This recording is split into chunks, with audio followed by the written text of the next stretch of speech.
Hello, good morning student. कैसे हैं आप लोग? मैं विजय कुमार गुप्ता। आज के इस लेक्चर में क्लास 10th की केमिस्ट्री का नेक्स्ट पार्ट चैप्टर जो आपका चल रहा था, classification of element in periodic table, यानी आवर्त सारणी में तत्वों का वर्गीकरण, ये आपका चैप्टर चल रहा था। इस चैप्टर में जो शेष पार्ट बचे हुए थे उसमें हम इसको कवर करेंगे। आइए, तो आपका चल रहा था आपका चल रहा था परमाणु त्रिज्या। ठीक है, परमाणु त्रिज्या इस आवर्त सारणी में किस प्रकार चेंज होता है इसके बारे में हमको जानना है। तो हेडिंग आपका है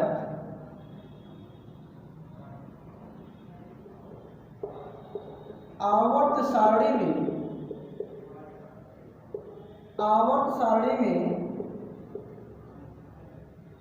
परमाणु त्रिज्या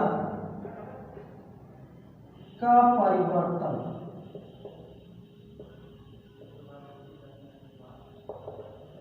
आवर्त सारणी में परमाणु त्रिज्या का परिवर्तन।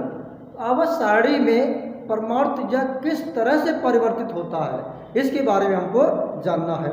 इसके पिछले वीडियो में हमने आपको बताया था परमाणु त्रिज्या क्या होती है। किसी भी परमाणु के नाभिक से लेकर उसके बातम कोश के बीच की दूरी के आधे भाग को उस परमाणु का परमाणु त्रिज्या कहते हैं। ठीक है ना? तो ये परिवर्तन हमको जानना है, ये परिवर्तन कैसे होता है।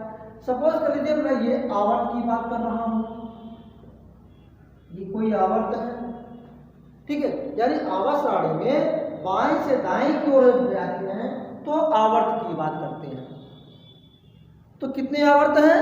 आपने पढ़ा है कि पीरियोडिक टेबल में 7 आवर्त हैं, 1 से लेकर के 7 आवर्त हैं।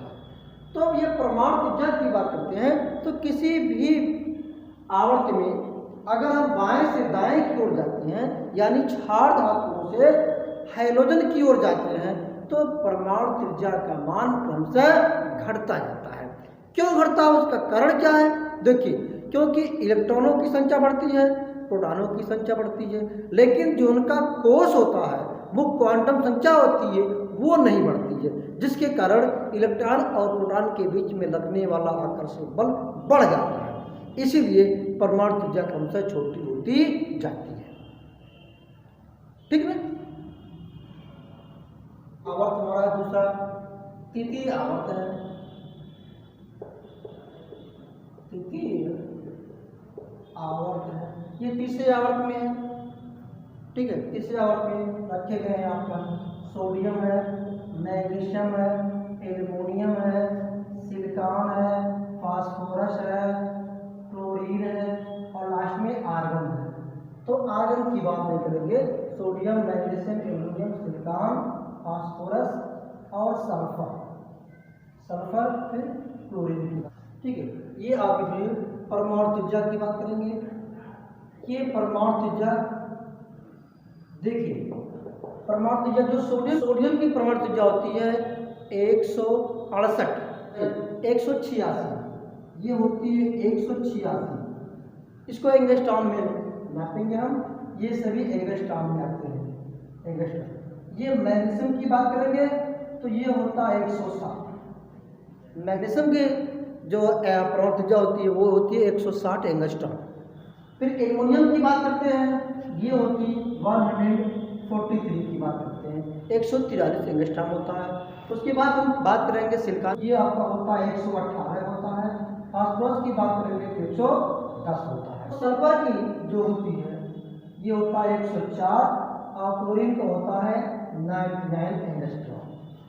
ठीक है, तो ये आपका आवर्त में यानी कि क्या चेंज हो रहा है? परमाणु त्रिज्या चेंज हो रही है। तो इसी तरह किसी भी आवर्त में अगर बाएं से दाएं की ओर जाती है, यानी क्षार धातुओं से हम हाइड्रोजन की ओर जाते हैं, तो परमाणु त्रिज्या का मान क्रमशः घटता जाता है, क्योंकि मुख्य क्वांटम संख्या तो वही रहती है, लेकिन इलेक्ट्रॉन प्रोटॉन की संख्या बढ़ने के कारण उनके बीच लगने वाला नाभ की जो आवेश होता है वो बढ़ जाता है, जिसके कारण परमाणु त्रिज्या क्रमशः घट जाती है। इसका देखिए एक एग्जाम्पल आपको दिया गया है कि जो सोडियम की होती है 86, फिर मैग्नीशियम का होता है 160, एल्युमिनियम का 143, सिलिकॉन का 118, फास्फोरस का 110 और सल्फर का 104 और क्लोरीन का होता है 99 एंगस्ट्रॉम। ठीक है ना, इसको नोट कर लीजिए।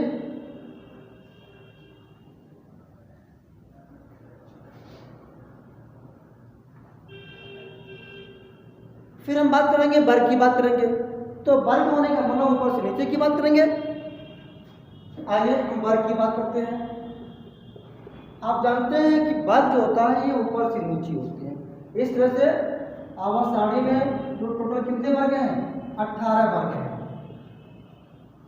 ठीक है, 1 से लेकर के 18 तक, जिसमें मैंने आपको बताया था कि एक जो एस ब्लॉक होते हैं उसमें 2 वर्ग होते हैं, जो डी ब्लॉक होते हैं उसमें 10 होते हैं, जो पी ब्लॉक होते हैं उसमें कितने होते हैं, 6 होते हैं।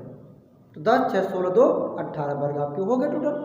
तो किसी भी वर्ग में यानी ऊपर से नीचे आएंगे, किसी भी वर्ग की बात करते हैं तो सामान्यतः किसी भी वर्ग में ऊपर से नीचे आएंगे तो परमाणु त्रिज्या क्रम से बढ़ती जाती है। क्यों?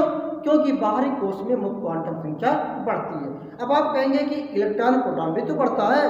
हाँ सही है, इलेक्ट्रॉन प्रोटॉन भी बढ़ेगा, लेकिन मुक्त क्वांटम संख्या बढ़ने के कारण नाभिकीय आवेश प्रभावी नहीं हो पाता है। इसलिए किसी भी वर्ग में सामान्यतः ऊपर से नीचे आएंगे तो परमाणु त्रिज्या क्रम से बढ़ती जाती है। ठीक है ना। आइए इसका एग्जाम्पल हम लोग जानते हैं, देख रहे हैं। चलिए वर्ग की बात करते हैं। फर्स्ट वर्ग प्रथम की बात करेंगे। प्रथम वर्ग की बात करेंगे तो प्रथम वर्ग में जो एलिमेंट रखे गए हैं वो तो हाइड्रोजन से स्टार्ट होता है, लेकिन हाइड्रोजन हमारा नॉन मेटल है, उसकी बात इसमें नहीं करेंगे। ये आपको हो गया lithium, sodium, potassium, rubidium, caesium और फ्रेंसियम। ये सभी फर्स्ट ग्रुप के एलिमेंट्स हैं। क्या है? लिथियम है, सोडियम है, पोटेशियम है, रूबियम है, सीजियम है और फ्रेंसियम हो गए। ये तो वर्ग आपका हो गया। फिर परमाणु त्रिज्या की बात करेंगे। परमाणु त्रिज्या की बात करेंगे। ये जो परमाणु त्रिज्या होगी, जो लिथियम की परमाणु त्रिज्या देख लीजिए 152 एंगस्ट्रॉम होता है। फिर इसके बाद सोडियम की परमाणु त्रिज्या होती है 186 होता है। अभी आपने होता है 231 एंगस्ट्रॉम पोटेशियम की। उसके बाद रूबियम 244 आपका रूबियम। उसके बाद सीजियम होता है 270 होता है। परमाणु त्रिज्या आपके हो गए। देखिए प्रथम वर्ग में जो एलिमेंट आपको रखे गए हैं वो लिथियम है, सोडियम है, पोटेशियम है, रूबियम है, सीजियम और फ्रेंसियम भी आता है। तो एग्जाम्पल के तौर पर परमाणु त्रिज्या की बात करते हैं तो लिथियम का होती है 152 एंगस्ट्रॉम, सोडियम का हो रहा है 146 एंगस्ट्रॉम 86, पोटेशियम का होता है 231, रूबियम का होता है 244 और सीजियम का होता है 270 एंगस्ट्रॉम। ठीक है, ये परमाणु त्रिज्या आपका बढ़ती हुई क्रम में रखा गया है। ठीक है, याद रखेंगे परमाणु त्रिज्या का बढ़ता क्रम। परमाणु त्रिज्या का बढ़ता क्रम। ठीक है, इसी तरह किसी भी वर्ग में जाएंगे सामान्यतः उनकी जो परमाणु त्रिज्या होती है वो ऊपर से नीचे आने पे बढ़ती जाती है। ठीक है, इसको नोट कर लीजिए। अगला है धन विद्युतीय लक्षण। धन विद्युतीय लक्षण, ये धन विद्युतीय लक्षण है। देखिए धन विद्युतीय लक्षण क्या होता है? धन विद्युतीय लक्षण का मतलब ये होता है पॉजिटिव कैरेक्टर ऑफ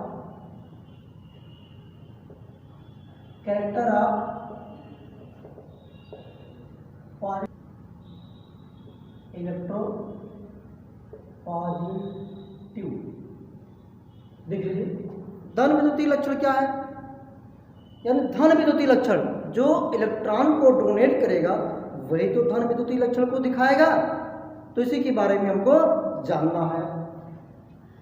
सामान्यतः किसी भी वर्ग की बात, किसी भी आवर्त की बात करेंगे तो जब किसी आवर्त की बात करेंगे यानी किसी आवर्त में बाएं से दाएं की ओर जाएंगे। देखिए बाएं से दाएं, ठीक है, इस तरह से देखते हैं। ये हमारा बायां हो गया, ये हमारा दायां साइड हो गया।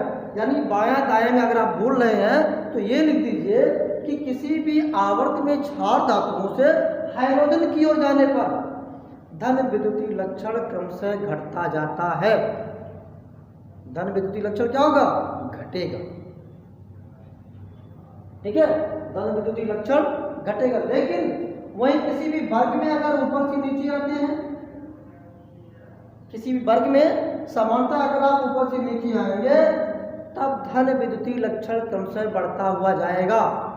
ठीक है, ये देखिए आवर्त की बात करते हैं, ये आवर्त है तो क्या होगा, धन विद्युतीय लक्षण क्या है, घटेगा, ये घटेगा। लेकिन अगर किसी भी वर्ग की बात करते हैं, ये आपका वर्ग हो गया, वर्ग में ऊपर से नीचे आएंगे तो धन विद्युतीय लक्षण क्या होगा, बढ़ेगा। ठीक है ना। ऋण विद्युतीय लक्षण ये आपको हो जाएगा इलेक्ट्रोनेगेटिविटी।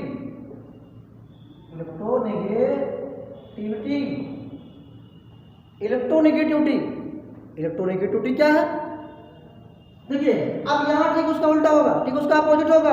अगर हम बात करते हैं आवर्त की बात करेंगे तो किसी भी आवर्त में अगर आप बाएं से दाएं की ओर जाते हैं या क्षार धातुओं से हाइड्रोजन की ओर जाते हैं तो ऋण विद्युतीय लक्षण क्रमशः बढ़ेगा। क्या होगा, ऋण विद्युतीय लक्षण बढ़ेगा, यानी इधर बढ़ेगा, इधर क्या है, इधर क्षार धातु होगी, यहाँ क्या हो जाएगा, हाइड्रोजन हो गया लास्ट में। यानी जो भी कैरेक्टर की बात करेंगे तो क्षार धातु से लेकर के हाइड्रोजन तक की ही बात करेंगे, क्योंकि जो नोबेल गैस होती है उसके कैरेक्टर इनसे बिल्कुल अलग होते हैं, इसलिए हम क्षार धातुओं तक से लेकर के हाइड्रोजन तक ही मानते हैं। ठीक है ना। अब आइए अगर किसी वर्ग की बात करते हैं, वर्ग की बात करेंगे तो किसी भी वर्ग में ऊपर से अगर नीचे आते हैं तब ऋण विद्युतीय लक्षण क्या होगा, घटेगा। ठीक है, इधर क्या होगा, आवर्त में बाएं से दाएं जाएंगे तो क्या होगा, बढ़ेगा, ऊपर से नीचे आएंगे तो ऋण विद्युतीय लक्षण घटेगा। ठीक है ना। नेक्स्ट रीडिंग जानते हैं, धात्वीयता क्या है। धात्वीयता लक्षण यानी मेटेलिक कैरेक्टर,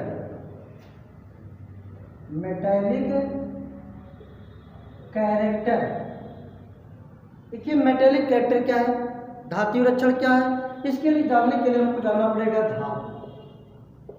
देखिए धातु क्या है, इसके पिछले क्लासों में हमने आप पढ़े होंगे, 9th में भी आप पढ़े होंगे या इसके पिछले के क्लासों में आपने पढ़ा होगा धातु क्या है।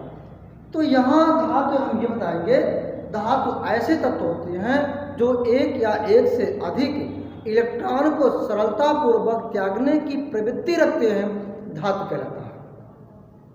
ठीक है, ऐसे तत्व जो एक या एक से अधिक इलेक्ट्रॉन को सरलतापूर्वक त्यागने की प्रवृत्ति रखता है उसे हम धातु कहते हैं। जैसे आज एग्जाम्पल की बात करते हैं, हम बात करते हैं सोडियम की। ये सोडियम आसानी से अपने 1 इलेक्ट्रॉन को डोनेट करेगा और सोडियम के पॉजिटिव आयन बना लेगा, इसलिए ये धातु हो गया, क्योंकि आसानी से इलेक्ट्रॉन को क्या कर रहा है, निकाल रहा है। अगर हम मैग्नीशियम की बात करते हैं, ये 2 इलेक्ट्रॉन को निकालेगा, यहाँ आ जाएगा क्या, Mg पे डबल प्लस बन जाएगा। इसलिए इस तरह से धातु जो होते हैं, हमने स्टार्टिंग में बताया था, जो यस ब्लॉक के हैं वो सभी धातु में हैं, जो डी ब्लॉक के हैं सभी धातु में हैं, जो एफ ब्लॉक के हैं सभी धातु में हैं। लेकिन जो आपका पी ब्लॉक है वो पी ब्लॉक में मोस्टली अधातुएं हैं और कुछ उपधातु हैं और कुछ धातुएं भी हैं। ठीक है, तो धातु होने का मतलब जो आसानी से इलेक्ट्रॉन को त्याग सके वो आपका धातु कहलाएगा। और भी एग्जाम्पल आप देख सकते हैं, देखिए एल्युमिनियम की बात करते हैं तो ये भी 3 इलेक्ट्रॉन को निकालेगा और बनाएगा एयर पे 3 प्लस हो गया। ठीक है, इसको नोट कर लीजिए। अब है धातुओं के लक्षण।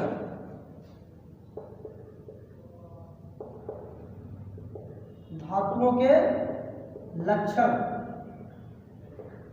धातुओं के लक्षण क्या है, कैसे हम जानें कि धातु हमारा है। देखिए इसके पहले लक्षण होते हैं कि यह धातुएं ऊष्मा के और विद्युत के सुचालक होते हैं, यानी इनसे होकर के ऊष्मा का और धारा विद्युत धारा का प्रवाह होगा, उसे हम कहेंगे लक्षण। ठीक है। दूसरा आ जाइए, जो धातुएं होती हैं वो अघातवर्धनीय होती है। अघातवर्धनीय का मतलब घातवर्धनीय का मतलब ऐसी सब्सटेंस जिसको अगर ऊपर से गिरा दिया जाए तो उसके कई टुकड़े बन जाएंगे, गिनती नहीं कर पाएंगे कितने टुकड़े बन रहे हैं, उसे कहते हैं धात्वीयता। लेकिन ये क्या है? अघातवर्धनीय। धातुएं मुख्यतः अधातुवर्धनीय होती है। तीसरा पॉइंट आ जाइए, जो हमारे धातु होते हैं उनके मेल्टिंग और बॉइलिंग पॉइंट सामान्यतः अधिक होते हैं। ठीक है। नेक्स्ट पॉइंट आ जाइए, जो धातुएं होती हैं उसमें एक स्पेशल टाइप की साउंड होती है। ठीक है। अगला, धातुओं में एक स्पेशल टाइप की चमक होती है। अगला, धातुएं मैलिएबल होती हैं, यानी उनके पतले से पतले सीट चद्दर का हम बना सकते हैं। ठीक है। मैलिएबल, उसको इंग्लिश में कहते हैं मैलिएबल, या चद्दर बनाने की, पतली से पतली चद्दर बनाने की प्रवृत्ति। अगला पॉइंट आ जाइए, जो धातुएं होती है वो तन्य होती है। तन्य मीन्स जिससे पतले से पतले तार का फॉर्मेशन कर सकें, उसको कहते हैं तन्यता का गुण। सबसे ज़्यादा तन्यता का गुण होता है आपके सोने में। 10 ग्राम में लगभग 2 किलोमीटर पतले से पतले तार को हम बना सकते हैं। इसलिए तन्यता गुण के कारण और पतले से पतली चद्दर बनाने की प्रवृत्ति के कारण जो हमारे गोल्ड होते हैं वो उनके पतले से पतले ज्वेलरी सामान बनाए जाते हैं। ठीक है। और भी इसके कई कैरेक्टर होते हैं, जैसे ये हार्ड होते हैं, ठीक है, कठोर होते हैं, लेकिन कुछ एक्सेप्शन भी है। जैसे मरकरी हमारा हो गया, वो द्रव अवस्था में पाया जाता है, लेकिन जो भी धातुएं होती हैं वो सभी ठोस अवस्था में पाई जाती है। कुछ बहुत हार्ड होते हैं, कुछ मुलायम होते हैं, जैसे सोडियम आपका मुलायम होता है, गैलियम आपका मुलायम होता है। ठीक है। और तो मरकरी हमारा तो लिक्विड अवस्था में पाया जाता है, लेकिन मोस्टली जो धातुएं होती हैं वो ठोस होती हैं और हार्ड होती हैं। ठीक है। ये तो धातुओं के लक्षण हो गए। आइए देखिए, कुछ पॉइंट नोट करने से भी योग्य बातें हैं। तो जिस भी धातु की धात्वियता जितनी ज़्यादा होगी, जिस भी धातु के इलेक्ट्रॉन को त्यागने की प्रवृत्ति जितनी ज़्यादा होगी, उसकी धात्वियता गुण उतना ही अधिक होगा। अब आइए ये जानेंगे कि पीरियोडिक टेबल में किस प्रकार से वह परिवर्तित होता है। अगर किसी भी आवर्त में आप बाएं से दाएं जा रहे हैं, ठीक है, जब बाएं से दाएं जाएंगे यानी क्षार धातुओं से हैलोजन की ओर जाएंगे तो धातुओं की धात्वियता क्रमशः घटती जाती है। लेकिन वही अगर ऊपर से नीचे आएंगे तो धातुओं की जो धात्वियता होती है वो बढ़ती जाती है। ठीक है। अगर आप आवर्त में बाएं से दाएं जा रहे हैं तो उनकी धात्वियता क्या होगी? घटेगी। धात्वियता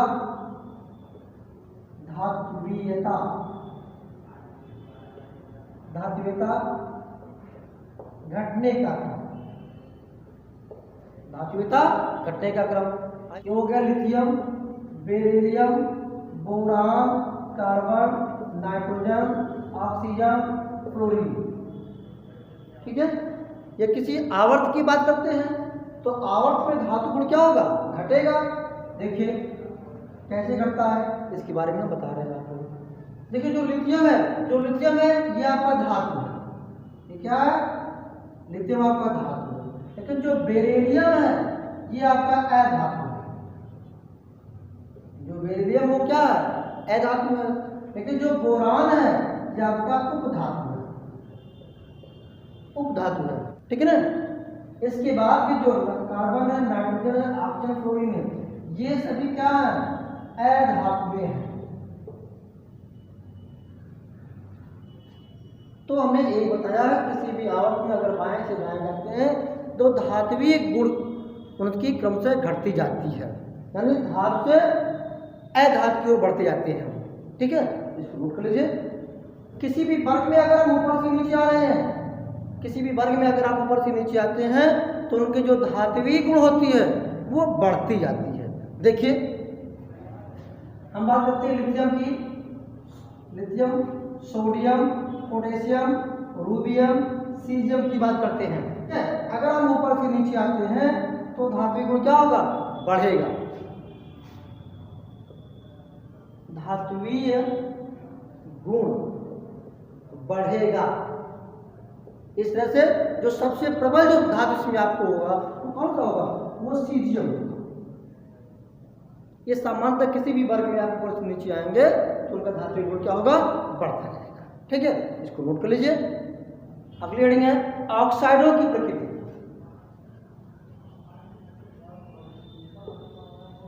ऑक्साइडों की प्रकृति, नेचर ऑफ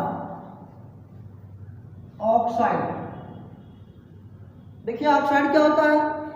ऑक्साइड में ये होता है कि जब किसी भी तत्व के साथ, किसी भी एलिमेंट के साथ जब ऑक्सीजन अटैच हो जाता है तब उस बाइनरी यौगिक को हम कहते हैं ऑक्साइड।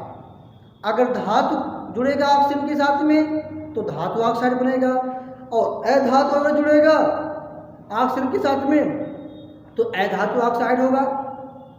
ठीक है, तो आइए ऑक्साइडों की प्रकृति के बारे में हम लोग जानेंगे। आपने जान लिया ऑक्साइड क्या है। जब कोई तत्व ऑक्सीजन के साथ जुड़ करके बाइनरी यौगिक बनाता है, द्विअंगी यौगिक बनाता है, मॉलिक्यूल बनाता है, उसे हम कहते हैं ऑक्साइड। अगर धातु ऑक्सीजन के साथ में जुड़ेगा तो धातु ऑक्साइड होगा, अधातु जुड़ेगा तो अधातु का ऑक्साइड होगा।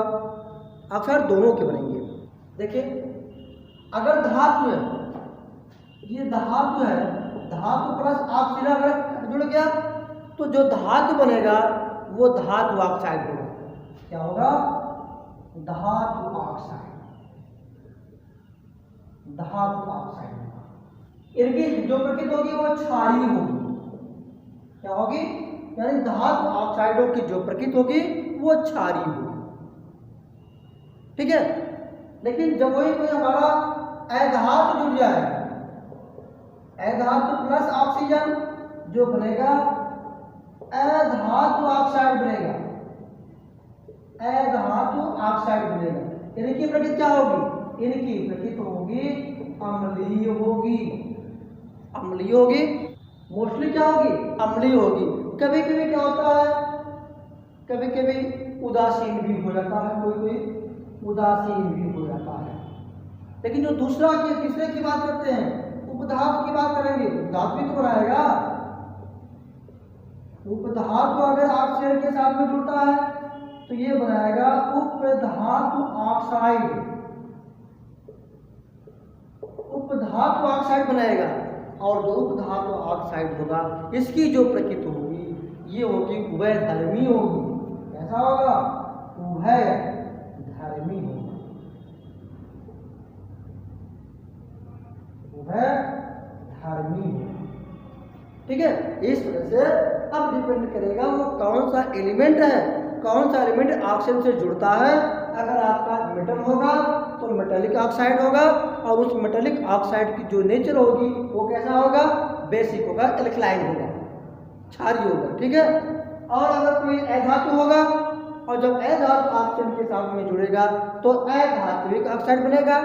जब अधात्विक ऑक्साइड बनेगा उसकी जो नेचर होगी वो एसिडिक होगी या न्यूट्रल होगा।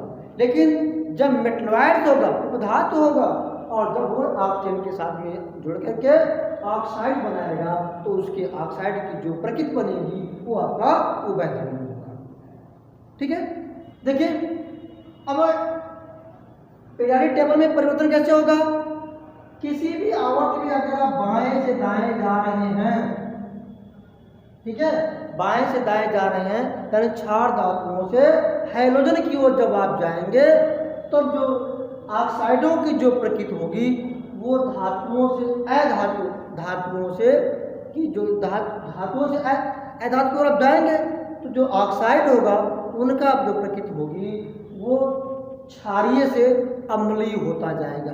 यानी क्षारीय ऑक्साइड की प्रकृति घटेगी और अम्लीय ऑक्साइड की प्रकृति बढ़ेगी। कब? जब किसी भी आवर्त में बाएं से दाएं जाएंगे। लेकिन अगर किसी भी आवर्त में, अगर आप किसी भी वर्ग में ऊपर से नीचे आते हैं तो मोस्टली धातुओं की ऑक्साइड तो ऑलरेडी बढ़ेगी, लेकिन जो अधातुओं की जो ऑक्साइड होगी वो भी ऊपर से नीचे आने पर अधातुओं की ऑक्साइडों की प्रकृति भी घटेगी।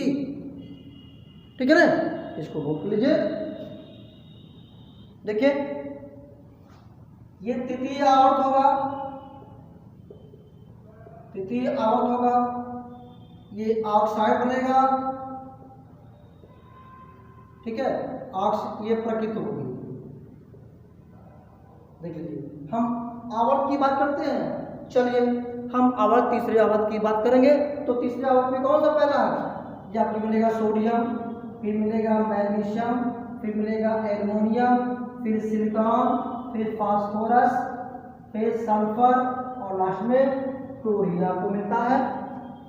ठीक है, और जब इनकी जो ऑक्साइड बनेगा, जो सोडियम का ऑक्साइड बनेगा, ये आप कैसा होगा? ये होगा Na2O, इसको कहते हैं सोडियम ऑक्साइड। और जो Mg की ऑक्साइड बनेगा, इसको हम कहेंगे MgO, मैग्नीशियम ऑक्साइड बनेगा। और अगर एल्युमिनियम की बात करते हैं तो इनका जो ऑक्साइड होगा वो होगा Al2O3, यानी एल्युमिनियम ऑक्साइड होगा। पर जो सल्फर Si है, नहीं आई है, सिलिका है, इसका जो बनेगा SiO2 बनेगा, सल्फर सिलिका डाइऑक्साइड बनेगा, सिलिका ऑक्साइड बनेगा। ठीक है, और अगर फास्फोरस की बात करते हैं तो आपको बनेगा P2O5 बनेगा। ठीक है, ये बना।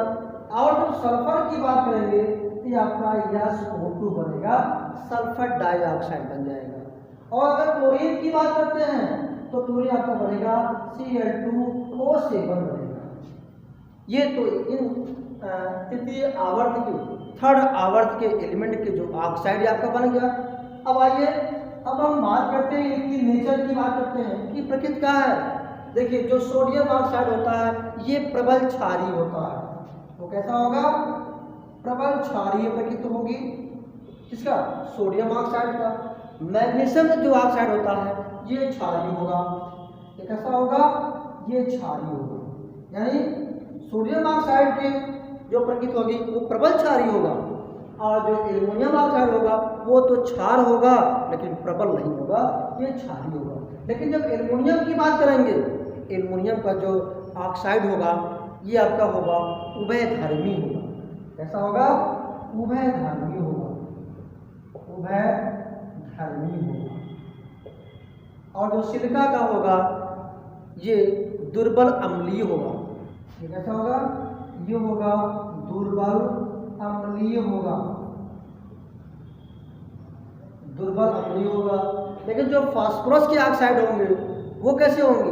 उनकी प्रकृति होगी अम्लीय होगी, अम्लीय होगी।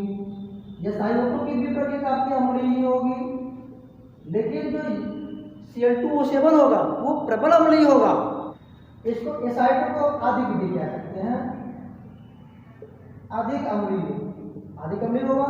लेकिन जो क्लोरीन की ऑक्साइड होगा वो प्रबल अम्लीय होगा। कैसा होगा?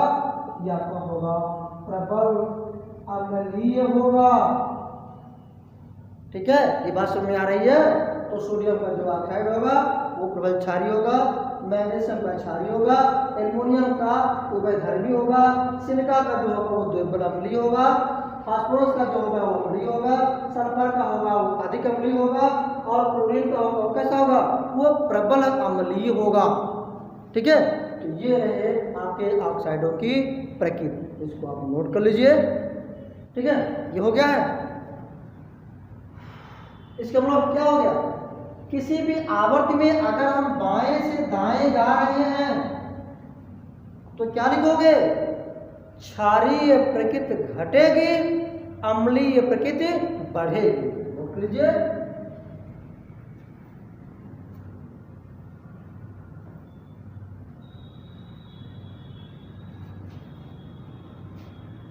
ये क्षारीय प्रकृति का घटता क्रम।